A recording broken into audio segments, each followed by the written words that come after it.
¿Qué tal? Muy buen día. Bienvenidas, bienvenides, bienvenidos al Seminario en Estudios de Género, Teorías Contemporáneas y Acción Política, en su segundo ciclo de conferencias magistrales titulado Feministas que hacen historia. El día de hoy, como ustedes saben, tenemos a una invitada que me gusta presentarla siempre como la maestra de maestras. Me refiero, por supuesto, a la doctora Marcela Lagarde, quien, como ustedes saben, hace algunos días también estaba por acá, solo que tuvimos graves problemas técnicos, como ya sabemos que nos ha pasado en estos últimos 3 años pandémicos y pospandémicos. Les agradecemos muchísimo su comprensión. Sabemos que había un montón de gente esperándonos y bueno, pues esto se salió de nuestras manos. Muchas gracias y por supuesto ofrecemos una disculpa por las fallas técnicas. Bien, pues ustedes saben que este ciclo es muy importante para nosotras porque por un lado representa un regresar a la vida después de o durante, digamos, esta crisis tan fuerte que hemos tenido. Y bueno, pues qué mejor manera de volver tirando la casa por la ventana, invitando a las grandes, sobre todo para rendirles un homenaje en vida. No esperar a que ya no estén en este plano de la tierra, sino en vida agradecerles todo lo que han hecho por nosotras, las de mi generación, las más jóvenes, las que lo saben, las que no, las que lo aceptan, las que no, ¿no? Es decir, agradecerle a esas mujeres gracias a las cuales somos lo que somos y tenemos lo que tenemos, aun y cuando podamos no estar de acuerdo de lleno con algunos de los planteamientos de todas ellas.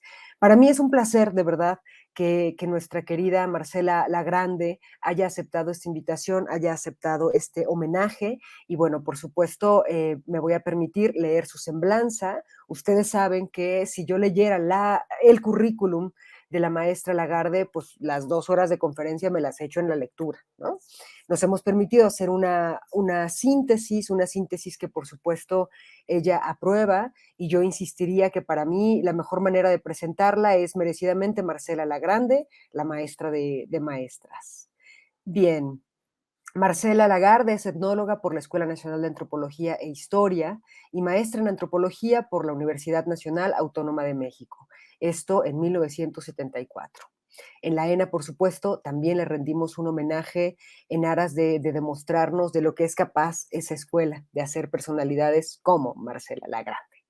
Es doctora en antropología por la Universidad Nacional Autónoma de México, esto fue en 1989.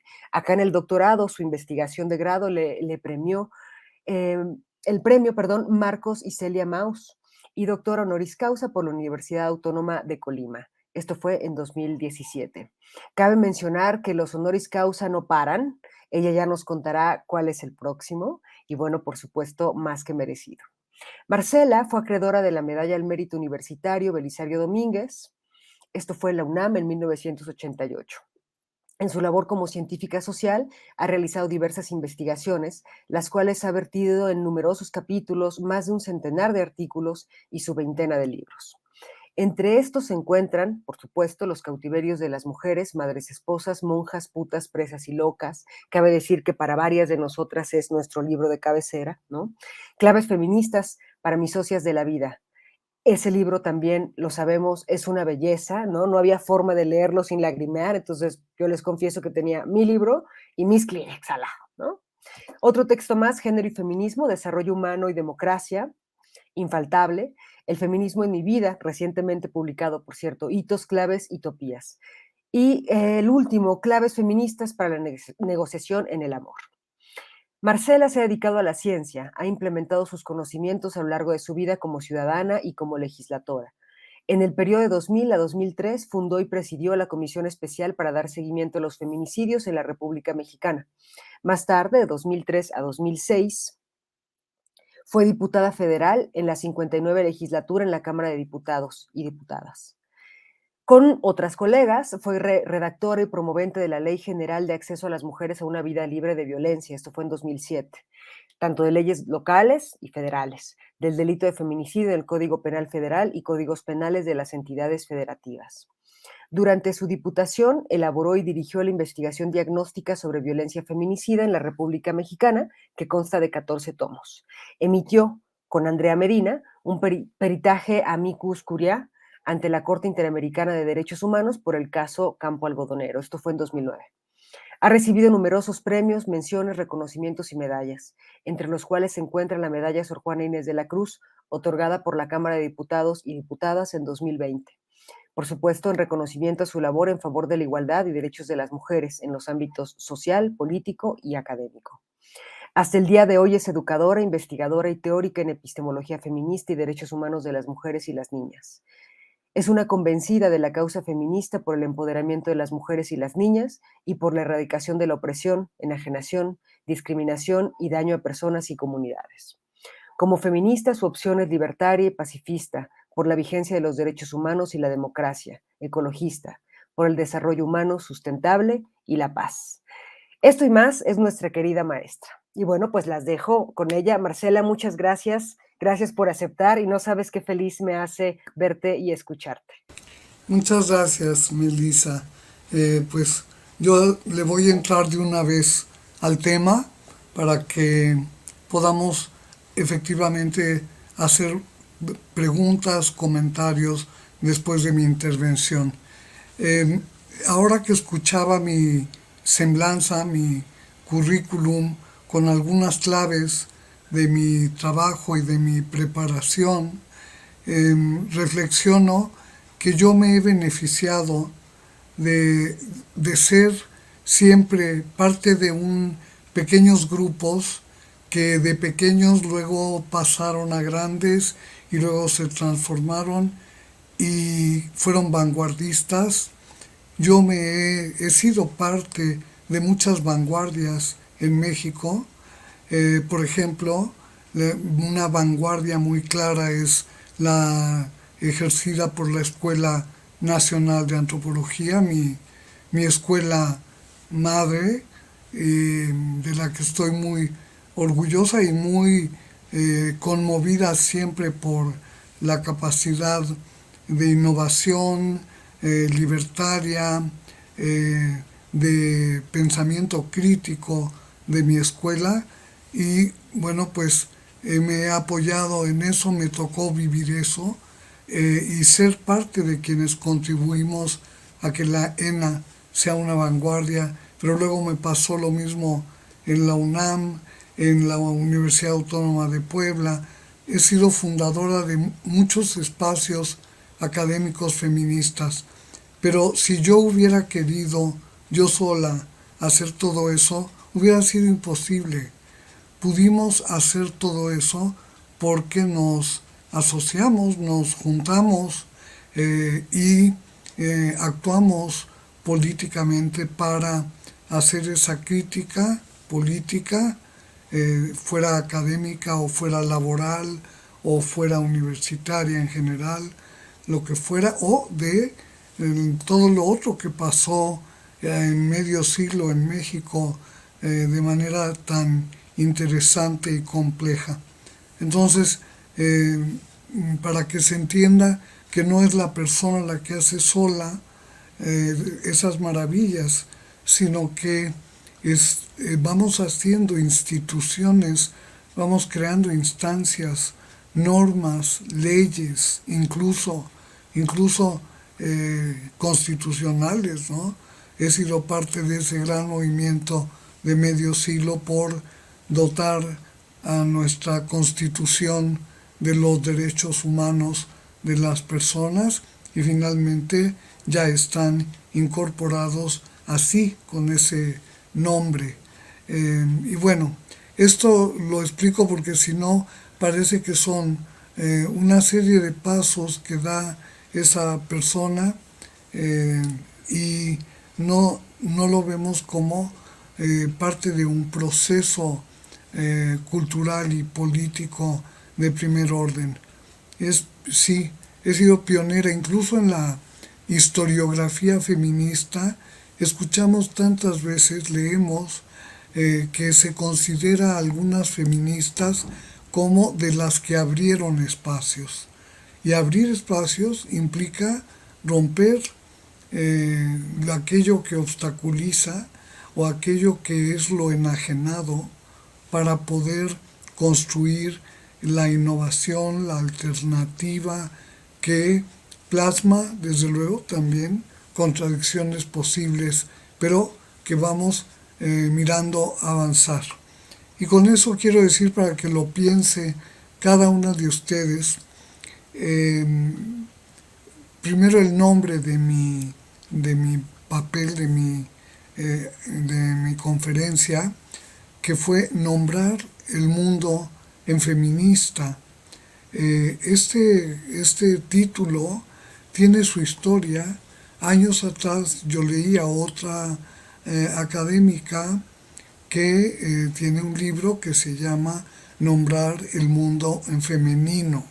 María Milagros Rivera, una feminista muy importante española, y bueno, que tiene también su propia vertiente y su historia, pero ese libro a mí me ayudó a pensar que yo también quería hacer eso, y cómo se haría, ¿no?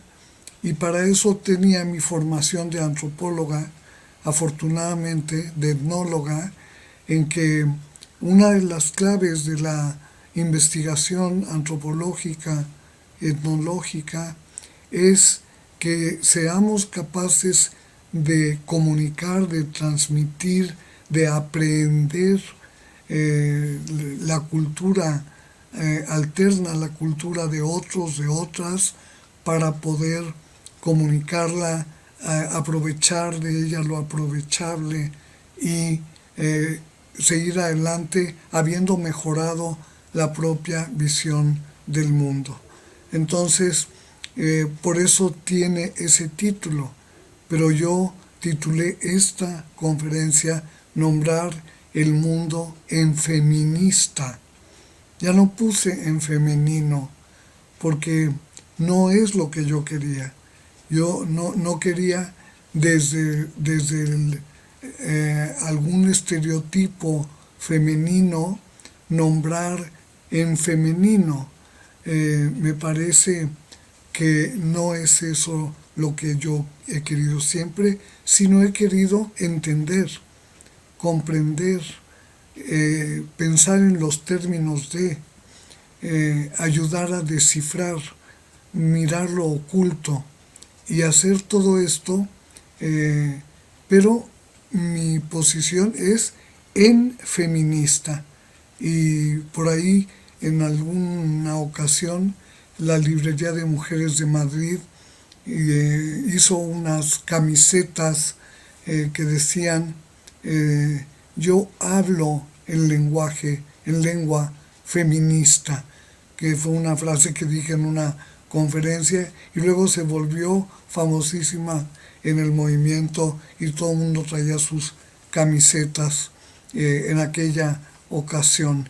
Pero yo hablo en feminista, o sea, yo ya he hecho una parte de la crítica posible para mí del pensamiento hegemónico, de las formas de ser estereotipadas, por ejemplo, en mi libro Los cautiverios de las mujeres, aunque hay muchas más formas resultantes de la opresión de género que las que yo recogí para los cautiverios, pero el método es formidable.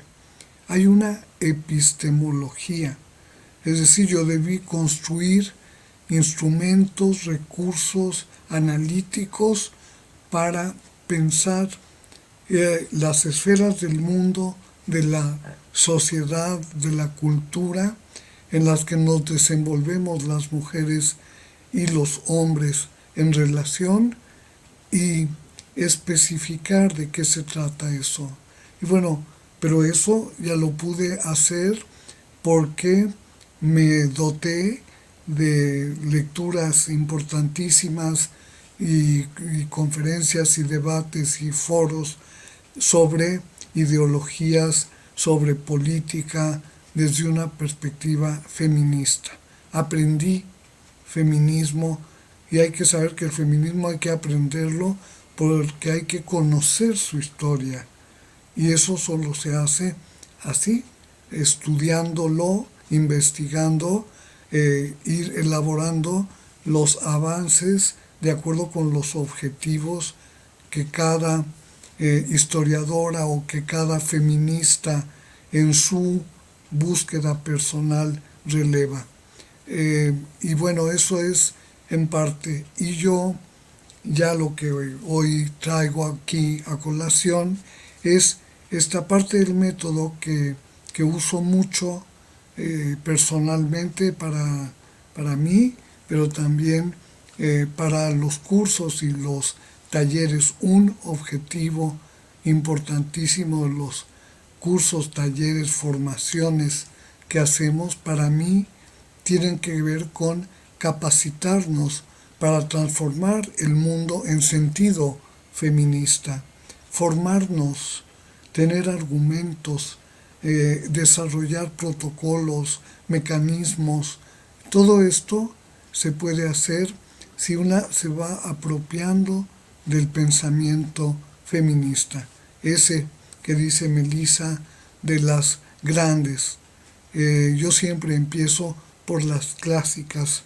Me parece que no hay que irse por las ramas, me parece que hay que ir al tronco.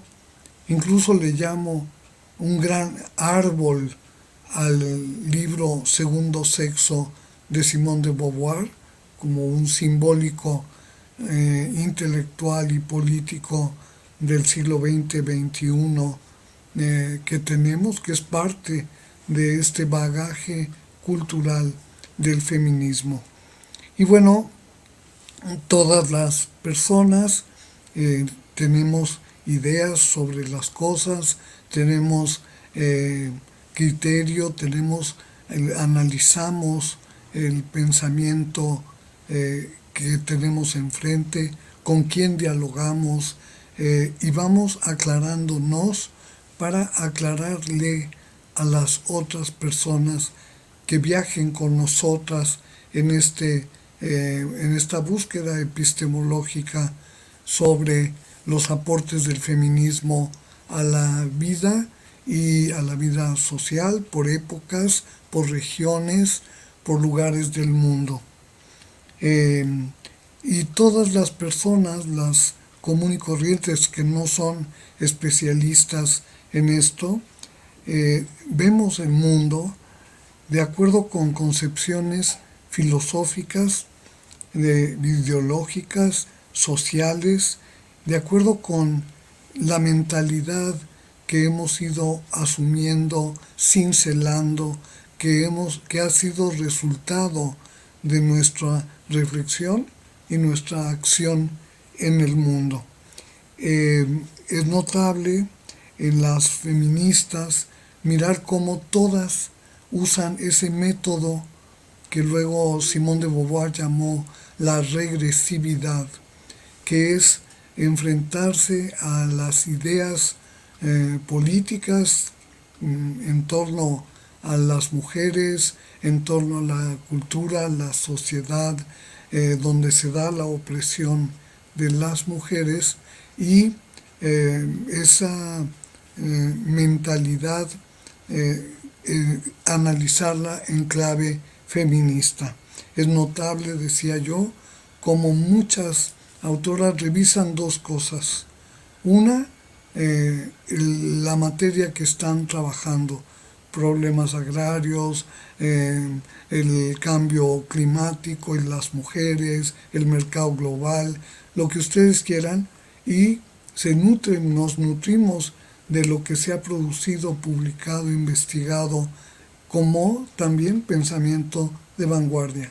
Y segundo, analizamos nuestro propio desenvolvernos en ese espacio durante esa época y muchas feministas como Simone de Beauvoir, como Gisela Halimi, como Rosario Castellanos, revisan su propia vida y analizan críticamente su vida para poder superar aquello dañino que se quedó instalado en la propia conciencia o en el inconsciente que hemos vivido y que obstaculiza nuestro modo de vivir.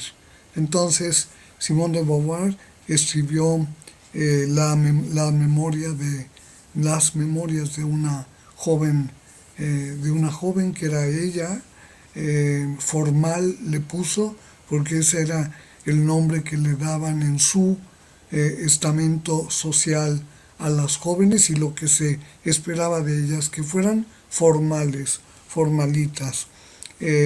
Bueno, es notable también ver que algunas desarrollan, además de cartas a amigas, a amigos, a amores, desarrollan también diarios, diarios personales, se toman en serio su vida como algo importante para compartir con otras personas que reflexionarán a su vez sobre el mundo y sobre ellas mismas.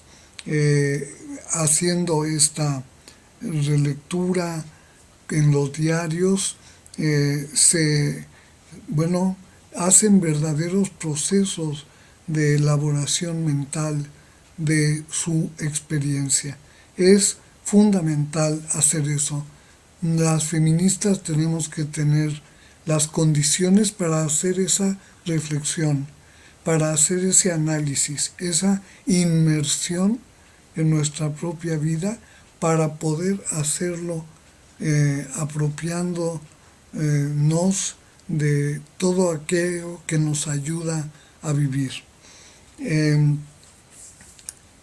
Simone de Beauvoir, decía yo, escribió ese libro maravilloso, El segundo sexo, pero también escribió otro maravilloso, La vejez, que trata sobre la condición en que viven las personas, y particularmente, bueno, en general, y en particular las mujeres, pero amplía el cuadro a todas, mujeres y a hombres, y revisa de qué se trata la vida científicamente para las personas viejas, en esa experiencia que llama vejez, y que abarca desde aspectos sociales hasta aspectos políticos, normativos, sexuales de las personas viejas.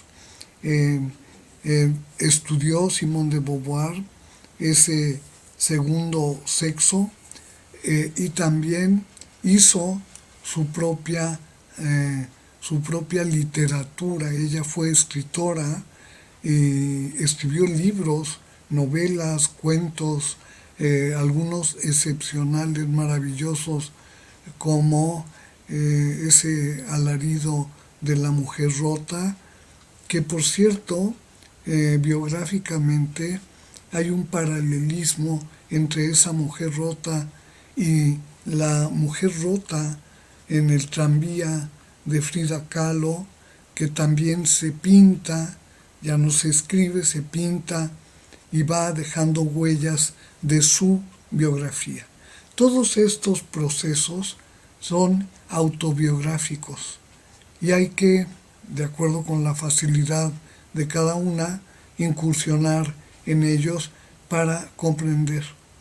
Escribir, pintar, componer música, pensar, implica una elaboración tanto de la propia subjetividad, de la mentalidad de cada quien, como de las posibilidades de vida de cada quien, que ese es el sentido pragmático de este ejercicio. Entonces, hacer mirar el mundo en feminista pasa por eso.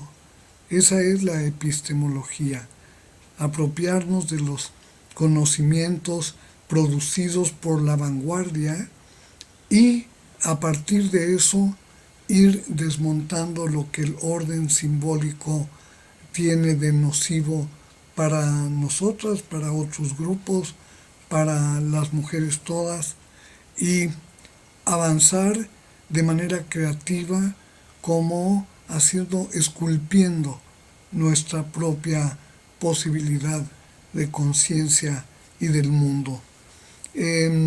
Hay otras autoras, por ejemplo, Anaïs Nin, una española de origen francés, que sus padres se separan y ella se va con su madre y sale en el barco, y en el barco mismo empieza una carta a su padre, que por cierto no es tan famosa como la carta al padre de Kafka, pero es tan fundamental como ella. Y, y va escribiendo esa carta desde los 10 años hasta que se murió. Sus textos fueron publicados en vida siempre. Iba publicando sus diarios, que eran una escritura de su propia vida impresionante. Yo les recomiendo que la lean por el ejercicio literario, desde luego antropológico, que tiene, y porque escribe magníficamente, como pasó con Simone de Beauvoir, que no solo sabía, sino que escribía muy bien. Ella tuvo el premio Goncourt de literatura, no tuvo el premio Nobel, pero sí el Goncourt. Y bueno, estas son dos ejemplos de un ejercicio que ojalá cada una pueda hacerlo en parte y verá cómo su vida se enriquece. Pero a partir de esto, de reflexionar sobre nosotras y sobre el feminismo, es que podemos nombrar el mundo en feminista. En feminista yo digo feminicidio y estoy queriendo decir crímenes violentos contra mujeres, que a través de los cuales se daña a las mujeres al grado de el daño mayor, que es producirles la muerte por el solo hecho de ser mujeres.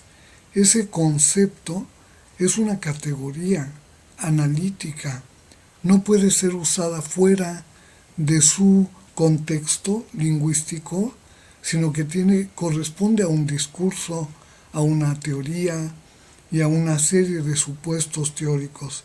Es parte de una teoría política, porque el feminismo es política, y porque la condición de las mujeres encierra política cotidiana, trascendente en la sociedad, sobre las mujeres, contra las mujeres, a favor de las mujeres, y debemos conocer en qué territorio estamos para beneficiarnos realmente de esa teoría. Yo he escuchado como muchísima gente con singular alegría usa el concepto, pero con otro significado. No se toman en la molestia siquiera de leer la teoría de la que proviene el texto. Entonces, nombrar el mundo en feminista no basta con nombrarlo en A, quiero decirlo, y tampoco en E, y si hubiera una I tampoco, porque es preciso nombrar el mundo entero, no solo hablar en A. Ese es el tema, ¿no? El mundo que importa a las mujeres, el mundo inmediato y el mediato, el mundo de la historia, el mundo vigente. Eso es lo que importa. Entonces, nombrar el mundo en feminista es renombrarlo, es resignificar palabras. Por ejemplo, la palabra mujer, la palabra hombre. Hombre, pues depende quién lo diga, en qué contexto, en qué narrativa, en qué discurso, con qué contenidos, con qué simbólico. Y si se fijan ustedes, la mayor parte de nosotras escribimos dando explicaciones epistemológicas. Escribimos casi creando un nuevo diccionario académico para todas las referencias que el feminismo ha transformado, pero que usan la misma palabra. la palabra mujer para algunas significa objeto sexual inmediato, accesible, tal. Para otras personas puede significar que es el término con el que se nombra a personas que tienen características bio, psico, sexua, socio, jurídi, cultu, políticas. Todo eso hay que traerlo a escena y hay que ponerlo a trabajar para nombrar el mundo en femenino.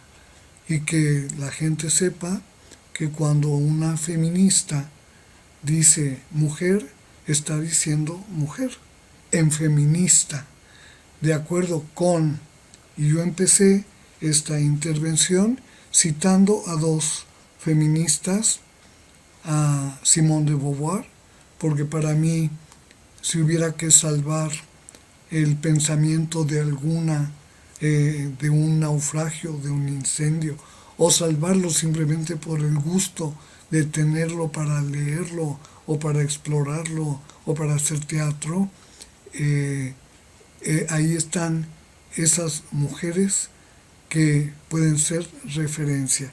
Anaïs Nin, porque tiene textos públicos y tiene textos privados que, como era un poco tramposilla, lo decía ella, le llamó a esos diarios, pero en realidad eran una reelaboración de lo que había vivido cada día y lo fue plasmando conforme lo elaboró. Y bueno, y la otra que no he mencionado, pero para tomarla como referente, como Anaïs Nin, qué concepto tiene de este término.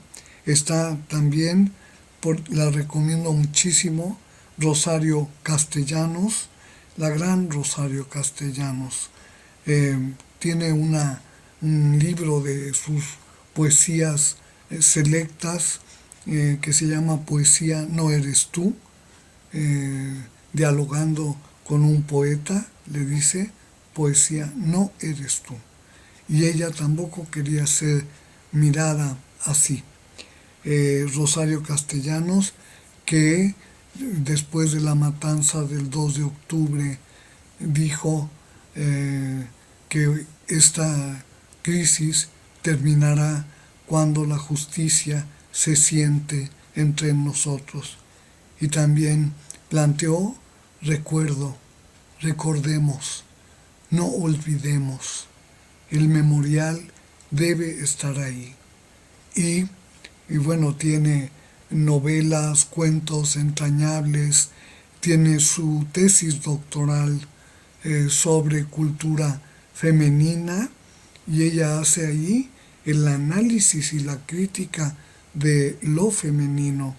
Es bastante aguda con sus contemporáneas tradicionalistas, muchas de ellas muy machistas, muy androcéntricas, con una mentalidad de supremacía masculina, de rivalidad femenina per se, y nos ayuda mucho a entender por qué sucede eso. Y Rosario tiene un título de la Facultad de Filosofía y Letras de la UNAM. Yo misma me doctoré ahí, por eso yo digo que soy de la estirpe de Rosario Castellanos, y Rosario Castellanos a su vez es de la estirpe de Sor Juana Inés de la Cruz, dándole respuesta al obispo acerca de lo que debe o no debe hacer como mujer y como monja, y Sor Juana hace la crítica política con un humor exquisito, agudo e inteligente para hacer este debate con el obispo que le hace creer que es una monja que le está escribiendo una carta. Y Sor Juana sabe que es el obispo y aprovecha para contestarle. Y dice, por ejemplo, que como mujer, y ahí está definiendo lo que es ser mujer, ella puede pensar, puede ser sensible a la materia, al mundo, y puede aprender y puede escribir y puede innovar también. Y la verdad es un texto maravilloso de una mujer lúcida, igualitaria, rebelde, resistente a la opresión, muchas veces doble y triple por el tema del convento en el que ella está, pero desde el que ella puede escribir, leer, pensar, hacer poemas para los virreyes, las virreinas, todo lo que hizo Sor Juana, que fue maravilloso. La UNAM tiene publicadas las obras completas de Sor Juana Inés de la Cruz. Y quiero evocar aquí, a diferencia del obispo que le decía que como mujer no tenía que pensar, y ella le contesta que es precisamente como mujer que tiene que pensar. Y escribe esa redondilla maravillosa que hemos oído, son nuestras primeras palabras feministas, ese poema magnífico de hombres necios que acusáis a la mujer sin razón, sin ver que sois la ocasión de lo mismo que culpáis. Yo confieso que ese es el primer texto feminista que yo leí, escuché, dije, encontré en mis textos de primaria, en libros en casa de mis padres, muy tempranamente. No tuve que esperar a crecer para leer un texto de autonomía, autoafirmación, revaloración de una mujer para todas. Y lo tuve en Sor Juana de una manera potente. Yo cuando tengo que reflexionar cosas difíciles, me meto mucho a la fuerza de Sor Juana para poder sentir que yo también puedo ser fuerte y puedo ser lúcida y tengo propuestas, etcétera. Evoco también, para poder nombrar el mundo en feminista, a Audre Lorde, la gran Audre Lorde, una escritora afrodescendiente a la que le tocó vivir en esos 50 años el cambio de ser negra, nigger, a ser afrodescendiente. Un cambio espectacular en la sociedad, en la construcción étnica de la sociedad en los Estados Unidos, en Europa, en diversos países, en que los procesos de crítica política al racismo y al orden racista ocuparon muchísimos movimientos, escenificaciones, manifestaciones que hicieron grupos pro derechos civiles. Cuando una ha leído bibliografía sobre estos temas, sabrá que ya se sabe que los de derechos civiles están ligados a la raza, a la clase, ligados mucho también históricamente a la opresión sexual y de género, como parte de todo lo que fue cambiando. Audre Lorde, feminista, que qué pena me da, pero ella fue, además de una gran feminista, una gran defensora del abolicionismo en los Estados Unidos, tanto el racista como el sexista y machista, etc. Audre Lorde vivió cáncer de mama y también reflexionó sobre su enfermedad. Y ahí está una reflexión crítica, feminista sobre el cuerpo, la salud, la enfermedad, lo que podemos hacer, lo que no sería conveniente que hagamos con nuestros cuerpos y nuestras vidas. Audre Lorde, que junto con Alice Walker, por ejemplo, Audre Lorde fue premio Nobel también, y otra feminista que fue premio Nobel fue Doris Lessing, y Ernaud se apellida la nueva premio Nobel francesa, con una tradición exquisita, literaria, feminista. Y vamos viendo, y una está reconociendo valores, normas que son feministas, una ética, una filosofía, y poco a poco va construyendo esa mentalidad y esa forma. Audre Lorde creó un método de escritura que se llama la biomitografía, que es el método que ella usó con el objetivo dicho por ella de una nueva forma de escribir mi nombre. O sea, yo planteo nombrar el mundo en feminista, y Audre Lorde nos lleva al yo y nos dice, hagámoslo biomitográficamente, hagamos ese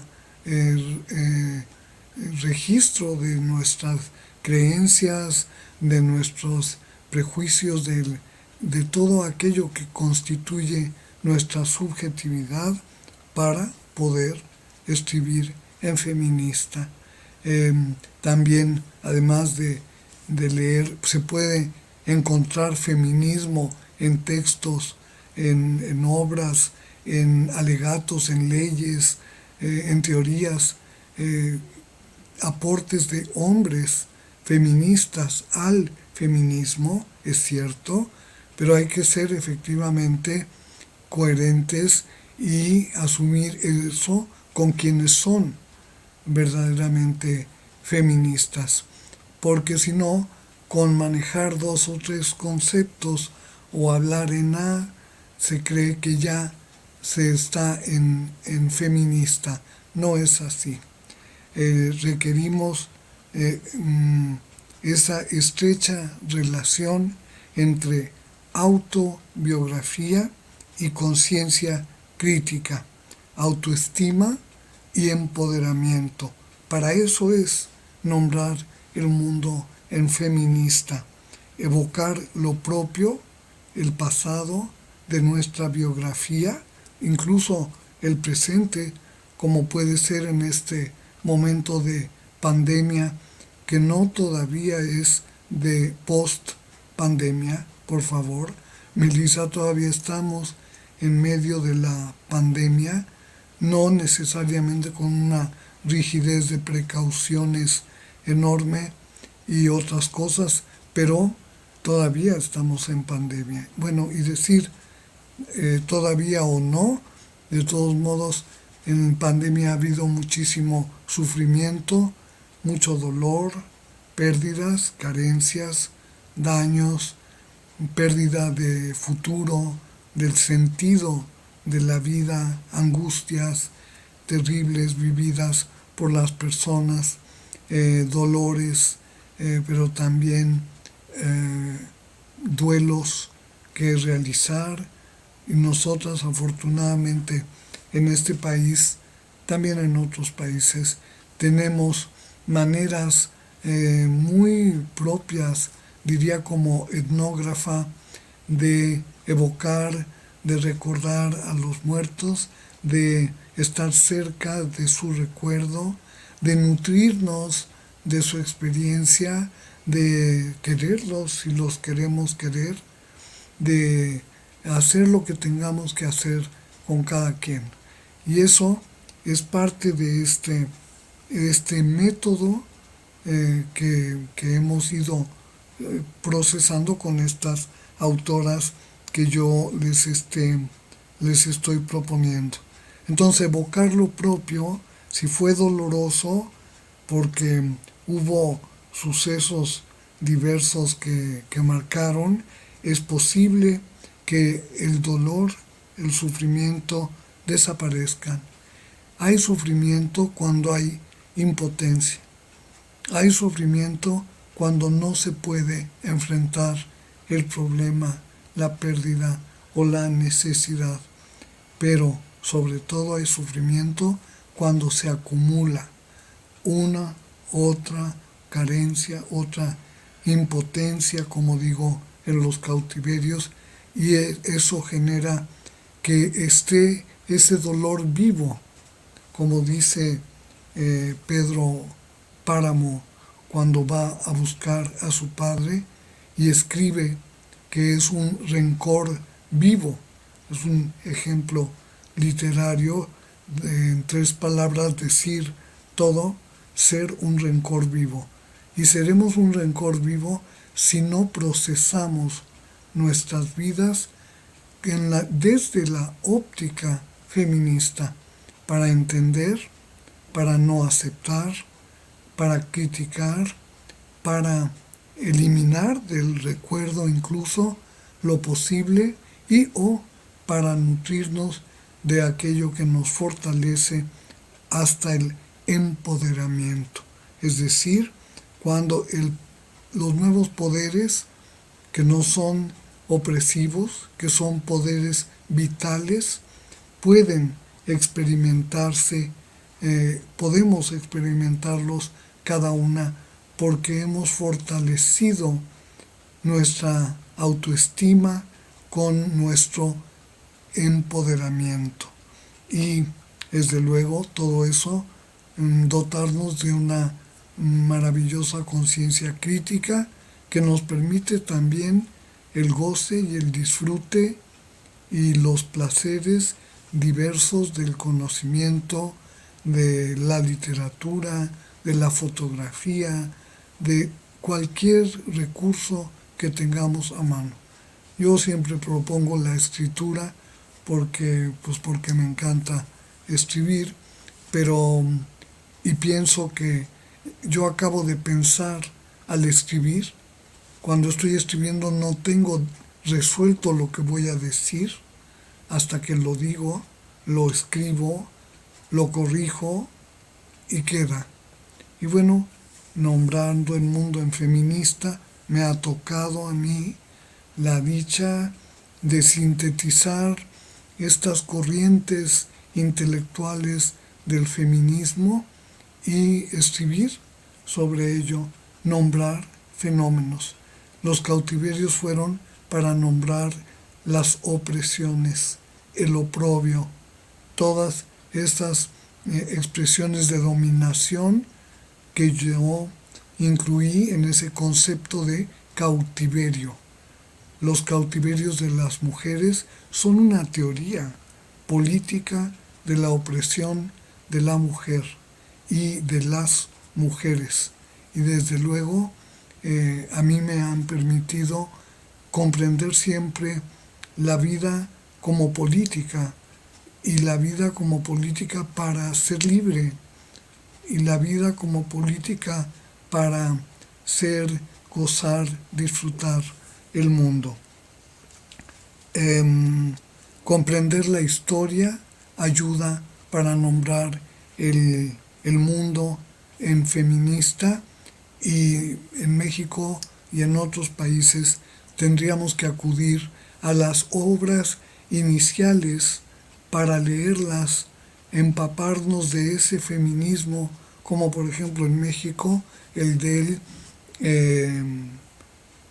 Congreso Feminista de Yucatán, convocado en 1916 por el gobernador del estado y empujado, cuajado de vida, fue por maestras, escritoras, editoras, mujeres que tenían algunas revistas, revistas desde el hogar hasta revistas literarias, y poéticas, y todas ellas fueron convocadas y fueron más de 600 a Yucatán a ese congreso. Pero decir el feminismo de esa época es comprenderlo, analizarlo. ¿Estamos de acuerdo o no? ¿Les falta o les quitaríamos? Pero es el que fue y el que tenemos la capacidad de rescatar para poder saber cuál es el feminismo de la época.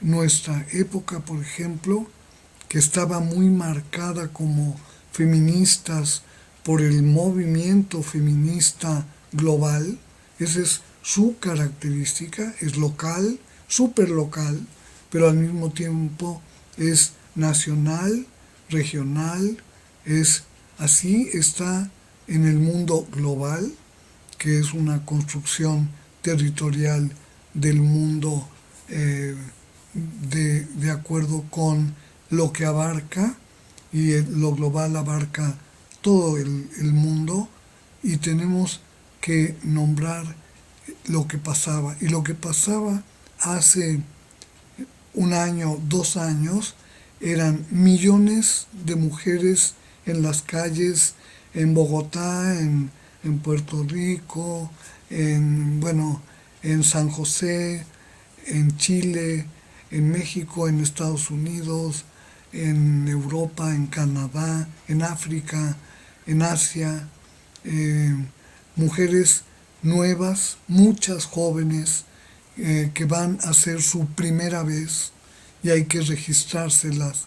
Es su primera marcha, es su primer movimiento, es su primer impulso de actuar desde una identidad feminista para asumir esa historia del feminismo, esas historias y esos aportes del feminismo en cada época por el carácter del feminismo que se ocupa de todo y se ocupa de la ciencia, se ocupa de la tecnología, se ocupa de la política, de todo lo que he ido diciendo, y entonces nosotras tenemos que recoger eso, cuidarlo.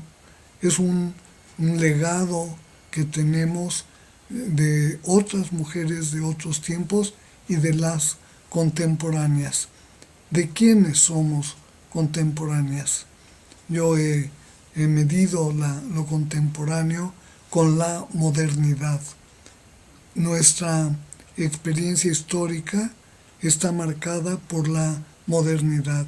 El feminismo tiene una gran dimensión moderna con el pensamiento crítico, con las aspiraciones tecnológicas y sociales para solventar necesidades humanas, para mejorar la vida de las mujeres y las niñas, para erradicar la violencia y eliminar las discriminaciones. Todo eso decimos quienes decimos que somos feministas, que hablamos desde el idioma, desde la lengua feminista, desde el lenguaje feminista. Y bueno, esta era la primera página de mi texto. Yo se los voy a pasar, pero no puedo, creo que tengo que atender a lo que me dicen aquí. Eh, es que me desconecté totalmente. Por favor, ¿qué está pasando? ¿Quién me ayuda? Colegas, Melissa. Hola, Melissa. Hola Hola. Marcela, aquí estábamos, aquí siempre hemos estado, solo que anda fallando otra vez esta cuestión. Gracias Marcela. Sin duda, lo que Lo que tú, tú, sí, ¿quieres sí, hablar? ¿quieres hablar? No, no, ya. Es que quería, porque no podía leer. Leer y hablar no puedo hacerlo. No, Disculpen. este No, chat privado son para comunicarnos con Gisela y con Alex, con nuestro compañero. Tú olvídate de eso.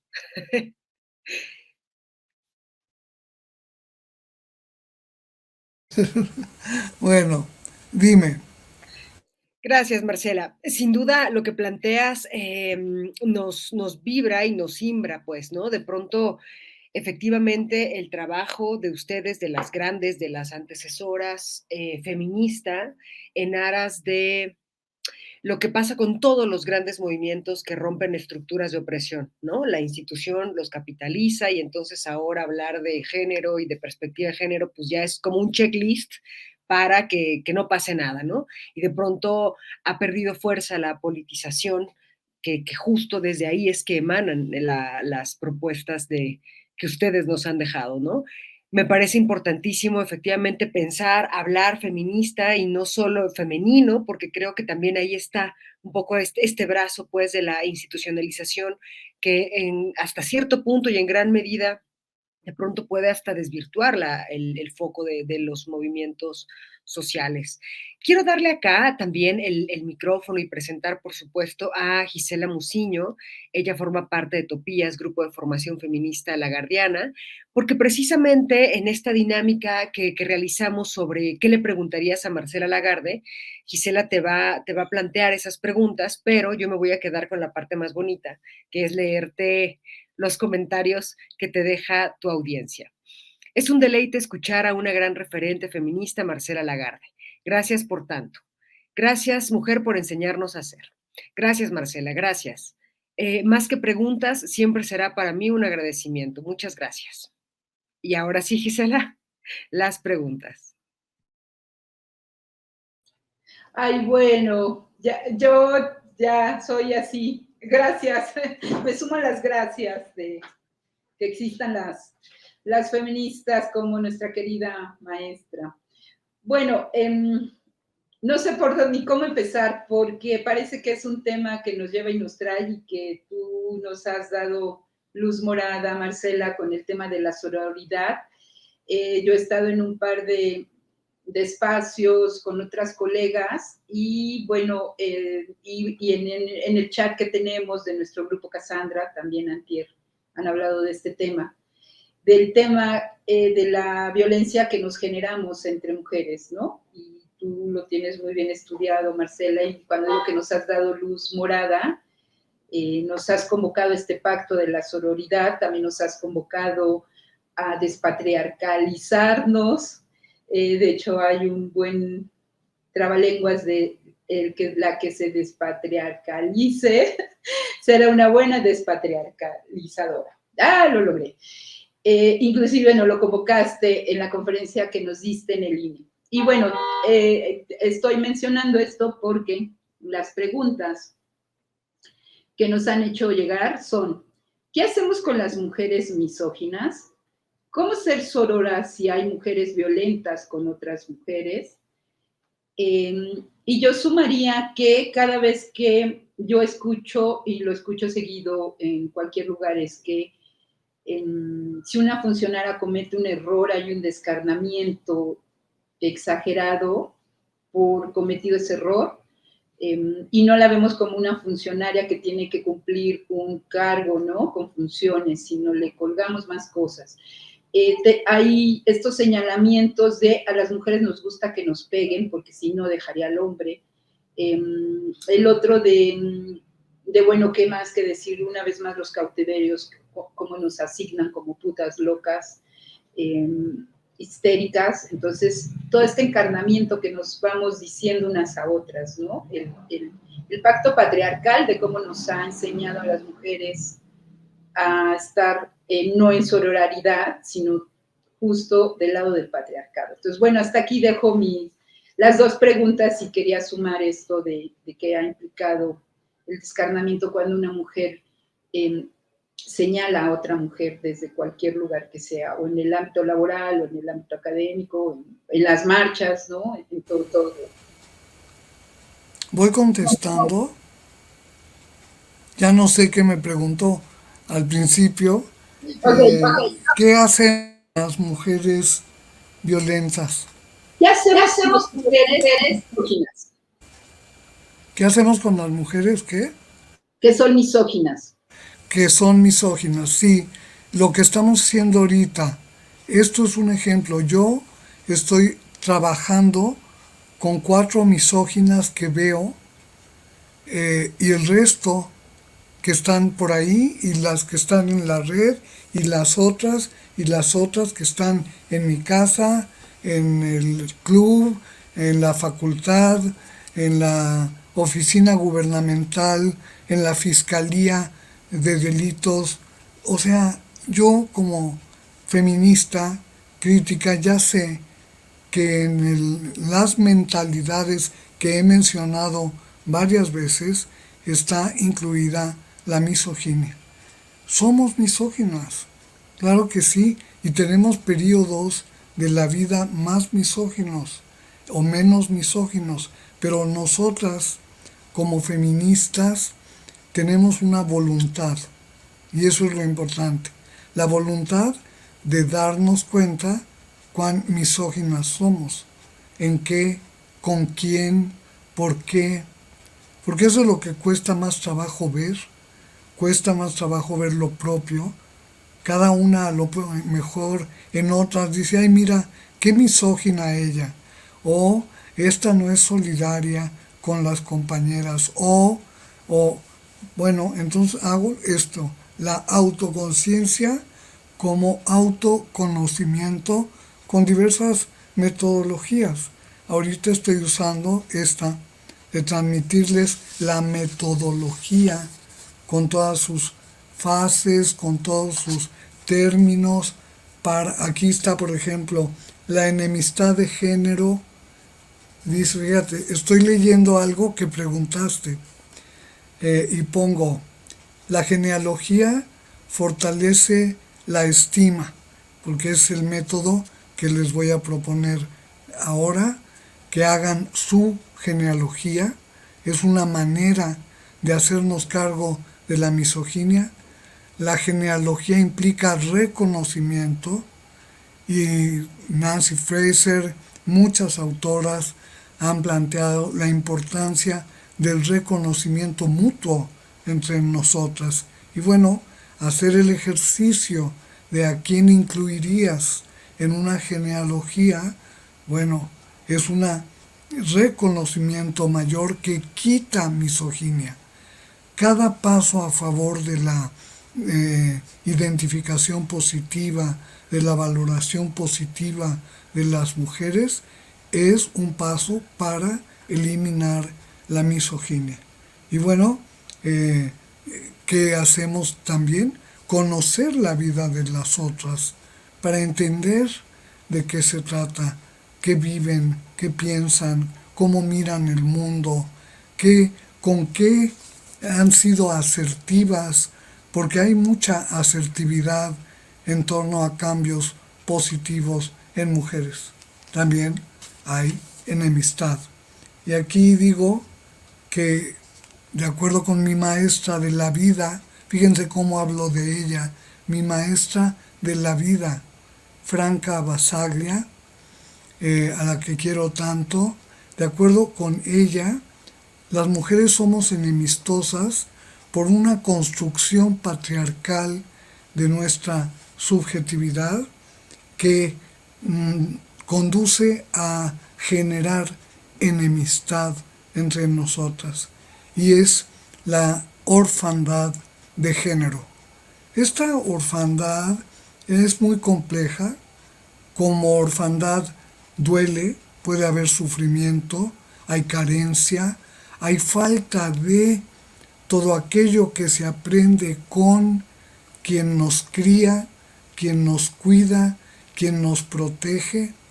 Si no lo aprendimos ahí, tenemos que aprenderlo ahora y tenemos que decir, ¿por qué?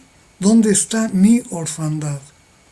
¿Dónde estaba mi orfandad cuando era niña? ¿Dónde va mi orfandad en la adolescencia? ¿Dónde estaba frente a los granaderos en el Zócalo que nos están dispersando? ¿Dónde está esa orfandad? Y bueno, al identificarla, digamos, casi psicoanalíticamente, al ponerle nombre y llamarle orfandad a ese sentimiento de minusvalía, de falta, de carencia, esa enemistad proviene de la orfandad. ¿Cómo reparamos eso?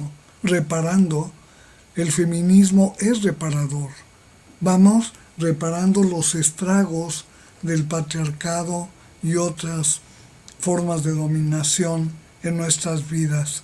La mitad de nuestra vida reparamos y continuamos en nuestra vida personal y luego con otras, como ahora que tuvimos la voluntad de reunirnos a esto. Ya lo estamos haciendo, no es que qué hacemos con las misóginas. Pues la misógina que soy yo ha tenido su buen día de feminismo y con esto ha cambiado muchas cosas este mismo día. Y la de junto, lo que va a pasar es que yo voy a tener recursos para no ensartarme en la misoginia con la que soy tratada por alguien. Y pasa, a las feministas nos atacan mucho, nos agreden mucho, y digamos que las fuerzas patriarcales fomentan una fobia misógina contra mujeres y también un estigma. Es decir, quienes somos mujeres ya teníamos estigma de género. Pero al ser feministas, además, en cualquier espacio anodino, allí tenemos un estigma político de identidad.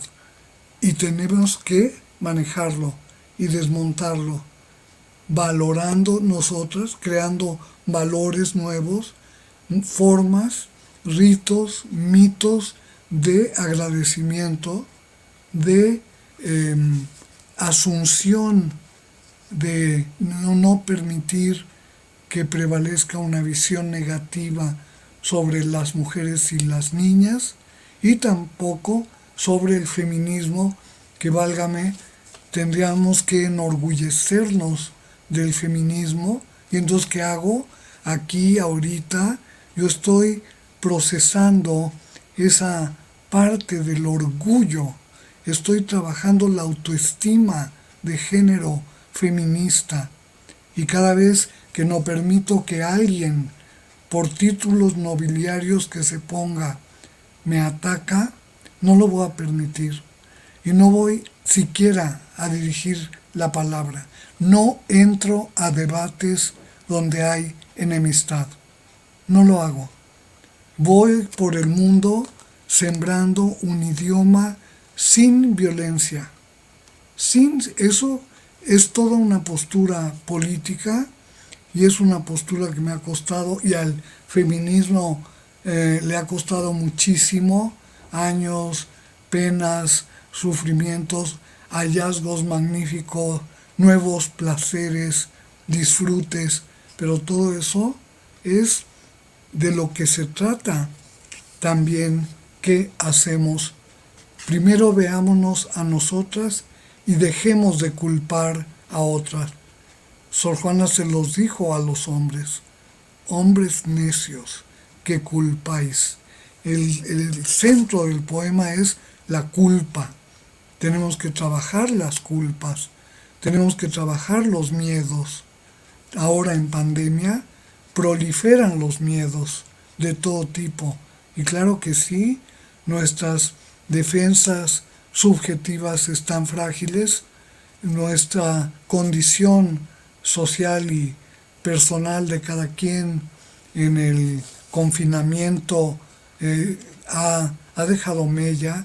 Hay gente que tiene depresión, que está enojadísima, que teme cosas que no serían temibles en otra circunstancia, pero aquí, como en todo, agrupémonos, ayudémonos unas a otras, sumemos la fuerza individual y creemos una dimensión colectiva de fortaleza. No vivamos en contra de nada, no vivamos en contra de nadie. Eso no quiere decir que no reconozcamos negativamente a personas, a movimientos, a espacios políticos. No quiere decir eso. Quiere decir que nosotras estamos renunciando al uso de la violencia contra mujeres, al uso de la violencia verbal, que en esta época ha habido mucha violencia verbal contra feministas. No podemos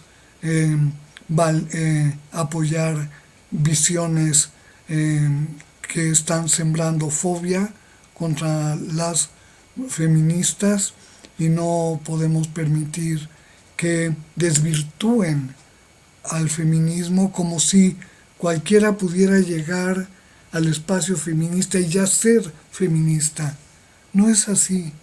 He tratado de demostrar que ser lo que se sea es un proceso de vida que cada una tiene que pasar, con mayor, menor éxito, con mayor oportunidad de futuro, con más dificultad, como sea, pero es un proceso. Y ser feministas es un proceso también. Entonces, entrémosle a ese proceso de ser feministas, autonombrándonos, claro que sí, no tenemos que pedirle a nadie que nos diga, esto no es un asunto de credenciales. Yo traje, por cierto, la del INE por si hacía falta para la conferencia, pero no es un asunto de credenciales, es un asunto de pertenencia. ¿Quiénes pertenecen? ¿Cómo pertenecen? ¿Cómo contribuyen? El feminismo es una empatía positiva, solidaria, con mujeres, niñas, con toda la gente en este mundo. Es así, pero con esa base podemos dejar de estar colonizadas también por esos mecanismos de confrontación y mecanismos de negación. El feminismo es de apertura, el feminismo es de libertad, es libertario. Yo pertenezco a una generación enormemente libertaria porque provengo de esa generación de los 50 a la que tanto le dio Simone de Beauvoir y le dieron Simone Weil y le dio Gisèle Halimi, las feministas francesas y las feministas estadounidenses que no he mencionado, las feministas mexicanas que mencioné algunas y ya no dije todos sus nombres porque los vamos a ir aprendiendo. Pero de esta semblanza busquen para hacer su genealogía, por ejemplo, saber quién fue Hermila Galindo. ¿Qué hizo Hermila Galindo? ¿Por qué hay una medalla Hermila Galindo? ¿Por qué hay una medalla Elvia Carrillo Puerto que otorga el Senado de la República a quienes contribuyen en la defensa de los derechos humanos de las mujeres y las niñas? Es una medalla del Senado. En ese caso estamos ante una institucionalización. Por lo tanto, yo también llamo a que no seamos, desvalorizadoras de las feministas que están en las instituciones y hacen feminismo ahí, y en su vida privada, en su casa, en el mercado, en la playa, donde sea. No estamos nosotras para decir la institucionalización efectivamente en muchos sitios ha traído pues todo lo que luego tenemos que llegar a darle la vuelta y reconducir, pero en general ha sido súper positiva y ha sido una opción de los feminismos a lo largo del siglo XVIII, final XIX, XX y XXI en México. Es una opción. La institucionalización, la normalización de las libertades, de los derechos humanos. Eso es, entonces, que haya feminismo en las instituciones, bueno, desde luego con toda la precaución, porque a lo mejor puede ser gente que nos esté tomando el pelo, démosle la bienvenida, pero también quien viene al espacio feminista, quien viene al diálogo feminista, tiene que ser deliberativa. Es un requisito.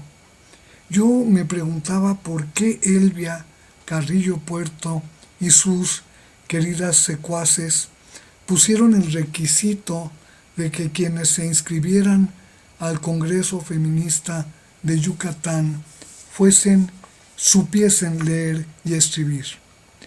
Claro, lo entendí cuando leí las actas del Congreso y ahí hay unos debates de un nivel extraordinario, de una formación intelectual formidable, que no todo mundo puede comprender si no tiene una formación previa. Claro, para poder plantear una agenda tenemos que tener una concepción del mundo y se requiere que sea sistematizada, se requiere que sea concienciada, consentida, pero también querida para poder impulsarla. Entonces comprendamos a las que están en las instituciones. Y luego yo también he vivido, como todas, esa simulación de que se está a favor de la causa de las mujeres y las niñas, ni siquiera manejan el lenguaje, no manejan la agenda, no tienen idea de quiénes son nuestras personajes y personajes, de dónde viene la deriva intelectual de pensamiento crítico en la que estamos, o sea, no está presente. Entonces hay quien simula y hay quien componer. Perspectiva de género cree que ya pasó la prueba del añejo para obtener un recurso, un financiamiento que a las feministas nos ha costado muchísimo lograr. Antes no teníamos financiamientos para muchas cosas.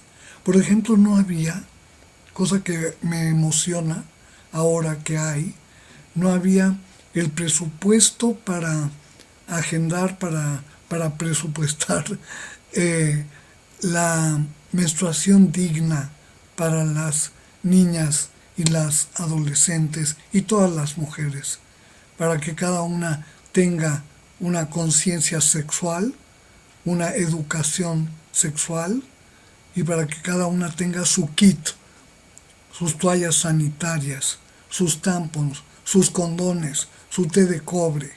Todo eso ahora está presupuestado. Y cada año vendrá la rebatinga y mucha gente no querrá que hay. ¿Qué les pasa? ¿Por qué? ¿Qué tiene que ver la menstruación? De eso es una cosa íntima, privada, de salud siquiera, de higiene. No tiene nada que ver. Claro que tiene que ver. Tiene todo que ver. Es la menstruación parte, eje central de nuestra vida. Parte central, porque menstruamos o porque no menstruamos. O sea, hay que entrarle, así es, todo con el cuerpo subjetivado de las mujeres. Usé una categoría, cuerpo subjetivado. Aida Aizensón. Cuerpo y persona se llama su libro y sistematiza el pensamiento de Simone de Beauvoir con esas categorías. Y bueno, esa genealogía nos ayuda a bajarle a la misoginia y segundo, a reconocer a otras colegas, compañeras en lo posible. Si no es posible, simplemente no hacer confrontaciones y no permitir que dañen lo que con tanto trabajo tenemos, que ya lo sabemos, en una abrir y cerrar de ojos se eliminan programas, personas, financiamientos, pero hay que volver a empezar y hay que hacer pasar todo por la legalidad, porque si no está en las normas, no está. Y si no estamos nosotras, no estará. O habrá que volver, como hemos hecho muchas veces en el feminismo, volver a inventar. Y bueno, pues eso podríamos mencionar más. Eh, eso de descarnamiento, no entendí esa palabra, pero creo que es como que hacemos una crítica muy feroz contra funcionarias, ¿no? Decía Gisela en las preguntas, ¿sí? ¿Era eso? Que hacemos una crítica horrible cuando se trata de funcionarias, por ejemplo, o de mujeres políticas. Sí, los espacios de actuación son enormemente agotadores para las mujeres, porque ahí prevalecen reglas, normas, dichas y no dichas, que son antifeministas y son, desde luego, enemistosas con las mujeres y con lo femenino y entre mujeres. Y luego ahora que tenemos más mujeres políticas, más mujeres diputadas, gobernadoras, etcétera, bueno, pues ahí se producen fenómenos de antipatía enorme, de confrontación política y a veces compañeras nuestras que no tienen la experiencia o que bueno, se irritan y se enojan y gritan y atacan, tendrán que aprender a hablar de otra manera. Ahora hemos tenido ejemplos recientes de diputadas insultando a diputados, a diputadas, de una manera muy severa y lastimosa. O sea, nosotras qué hacer, bueno, impulsar otro lenguaje, otra manera de enfrentar las cosas y poder ir creando espacios libres de enemistad, espacios libres de enemistad, que cuando llegue cada una de nosotras a algún lugar, la gente no sienta que va a haber agresión, la gente no vaya al ring. Y yo quiero decirles que a mí me suben a un montón de rings, me ponen que es que a debate con otras feministas, cuando yo no acepto eso. Yo no voy por el mundo discutiendo contra feministas, ni lo haré. Entonces es importante para mí, como soy consecuente con espacios libres de cualquier violencia, violencia de género, violencia de clase, violencia, queremos como feministas crear señales de confianza, de no riesgo, de no un futuro negativo o de pérdida. Tenemos que ir con pies firmes porque de por sí a cualquier persona le da susto cambiar. Y nosotras vamos impulsando cambios. A veces en 5 años elaboramos, digerimos, difundimos, aprobamos una ley. En 5 o 10 años es una velocidad histórica enorme y la gente todavía dice, ¿y por qué la siguen matando? Porque no entienden cómo lo que se tarda en cuajar una idea, una propuesta, lo que nos tardamos cada una en aprender indicadores de género, lo que nos tardamos en pensar fuera del binarismo, fuera del racionalismo a ultranza o fuera del ruralismo folclórico a usanza. O sea, es complejísimo lo que estamos haciendo, pero se puede. Nosotras ya somos el resultado de generaciones de mundo tocado por el feminismo y tenemos una herencia feminista. Todavía no se las estamos pasando a ustedes, la compartimos esta cultura para que, bueno, nosotras, las que mayores, aprendamos de ustedes, las más jóvenes aprendan de todas, podamos aprender. Y alentar, es la última cosa, con eso terminaría, alentar eh, la práctica no ideologizada de la sororidad. Es una ética, la sororidad es una dimensión de la concepción del mundo que vindica una vida de derechos y libertades para toda la gente y para que entre las mujeres también construyamos la igualdad. O sea, no es solo la igualdad entre mujeres y hombres, la es, pero también necesitamos ser respetadas como mujeres y necesitamos compartir aquello que por nuestra semejanza identitaria podemos compartir y también otras cosas que compartimos por ideología, por posición política o económica o como quieran. La sororidad me parece a mí que coadyuva a aligerar la misoginia. Es un antídoto a la misoginia. Es una propuesta, digamos, de respeto a la dignidad y a la integridad de las mujeres por cada mujer. Cada mujer ojalá encuentre sororidad al vivir. Yo he encontrado enormes pruebas, experiencias de sororidad. Sin ellas no estaría aquí. Y yo sé que ustedes también, quienes nos oyen en otros espacios, han vivido muestras de sororidad.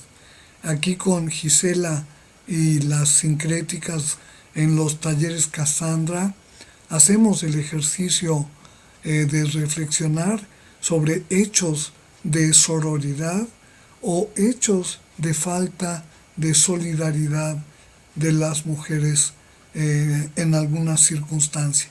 Pero vamos trayendo al escenario, al conocimiento de las demás, hechos positivos de sororidad que le salvan la vida a veces a una mujer, otra mujer, que le salva de la deserción escolar y hay alguna persona que no permite que otra mujer abandone sus estudios y la acompaña para que no pierda esa dimensión de sus oportunidades, etc. La sororidad como parte de la vida cotidiana y no solo del discurso político, pero también la sororidad como contenido, el que le estoy dando, no es decir te quiero mucho, no es apapacharnos todas con todas, menos ahora con la pandemia. En eso hemos cambiado los abrazos, ahora movemos las palmas o los nudillos, enseñamos, hacemos otros lenguajes para decir que estamos dispuestas a transitar juntas con otras un camino.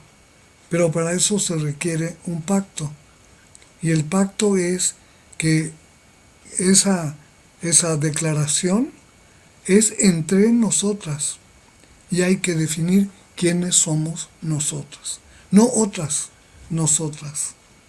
Y ese nosotras puede abarcar a 5 o a 10 o a miles, pero es un pacto no natural, no es algo que se da o que por evolución de la vida social surja, no, es una construcción ideológica y política, la sororidad, y ha permitido avances enormes en el fortalecimiento de las mujeres empoderadas por ser mujeres y por ser feministas.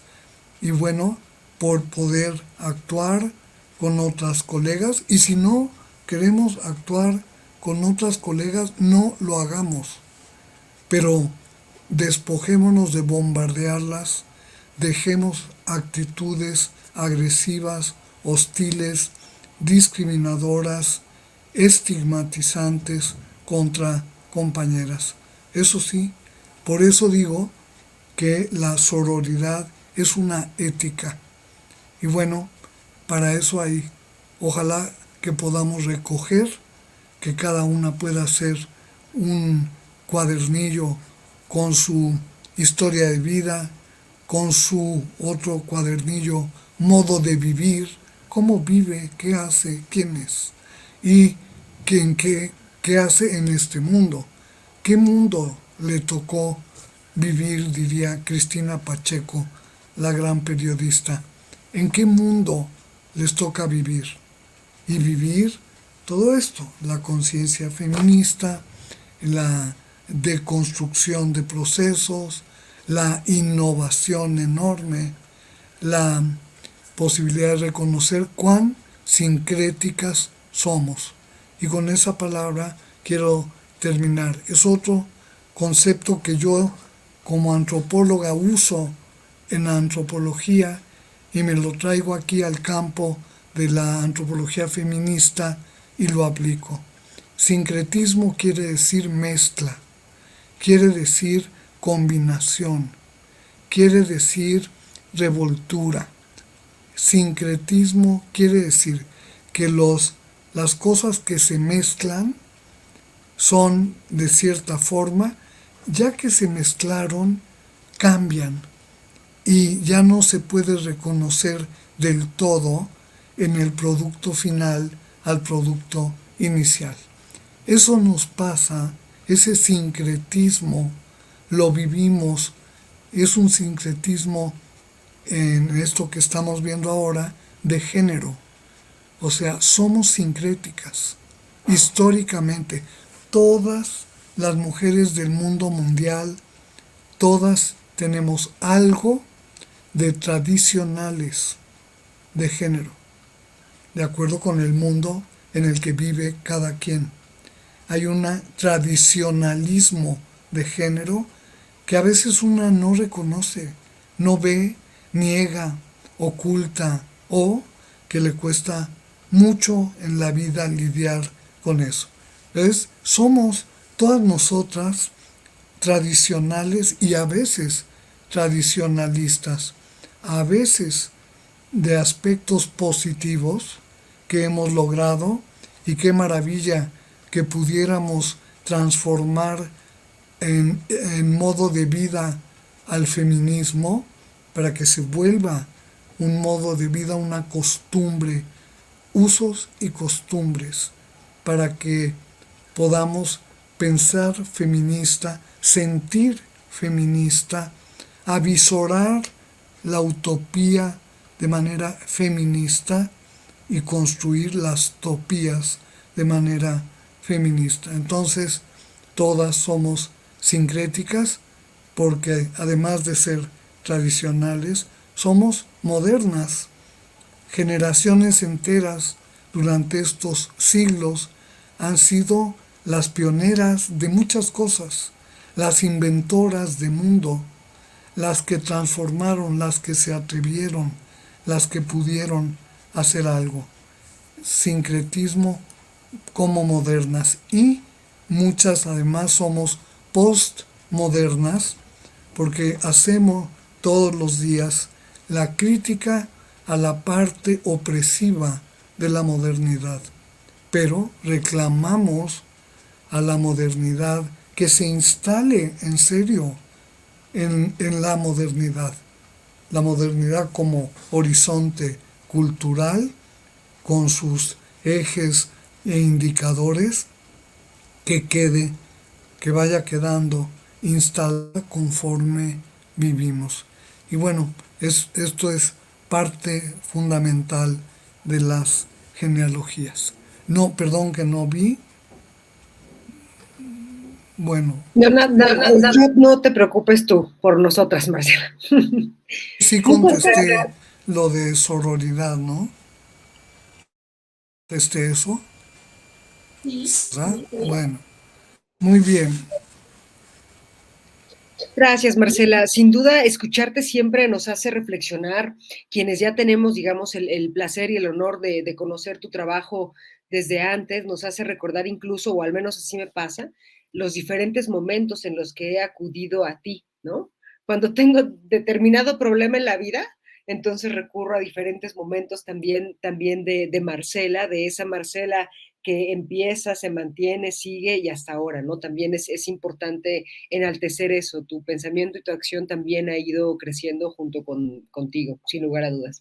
Algo que yo veo mucho en mis estudiantes hoy en día es que de pronto nos confundimos, ¿no? Creemos que por el hecho de ser mujeres, identificarnos con esta categoría, con esta historia, pues en automático somos sororas, ergo amigas.